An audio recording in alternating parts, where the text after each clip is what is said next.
राम और कृष्ण के बगैर, शंकर के बगैर भारत का पत्ता भी नहीं हिल सकता है।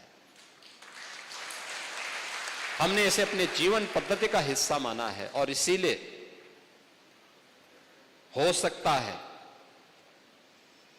कि डॉक्टर लोहिया की वर्तमान के चेले न मानते हो, लेकिन डॉक्टर लोहिया ने एक बात कही थी। एक बार उनसे पूछा गया था, भारत जब आजाद हुआ, आजाद भारत के अंदर डॉक्टर लोहिया प्रखर समाजवादी थे।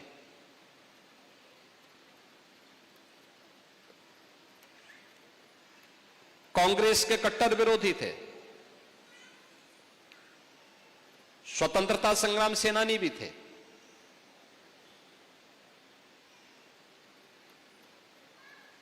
आजादी के बाद दुनिया के अंदर आशंका उठाई जा रही थी कि भारत बहुत दिनों तक एक नहीं रह पाएगा, भारत फिर से विभाजित हो जाएगा। उनसे जब पूछा गया कि लोहिया जी बताइए, भारत कब तक एक रहेगा और क्या भारत एक रह पाएगा? उन्होंने कहा, यह प्रश्न भारत पे नहीं उठने चाहिए।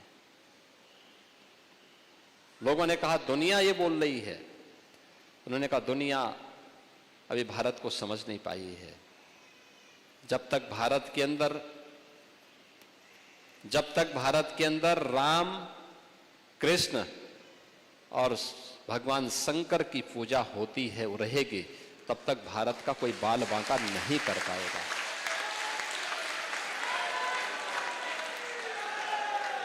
दुनिया की कोई माई का लाल भारत का बाल बांका नहीं कर पाएगा। और यह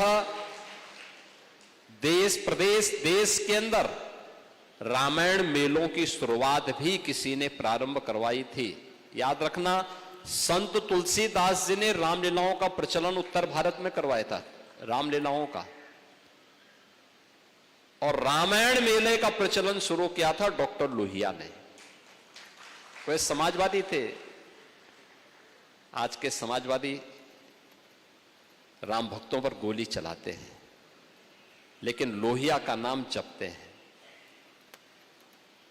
मैंने इसीलिए कहा ना, जब व्यक्ति का आचार और विचार में समन्वय नहीं होता है तो उसकी दुर्गति होती है। और जो राम का विरोधी है उसकी तो दुर्गति हमेशा होनी ही होनी है। उसको सफलता नहीं मिल सकती है, उसको सद्गति भी नहीं मिल सकती है।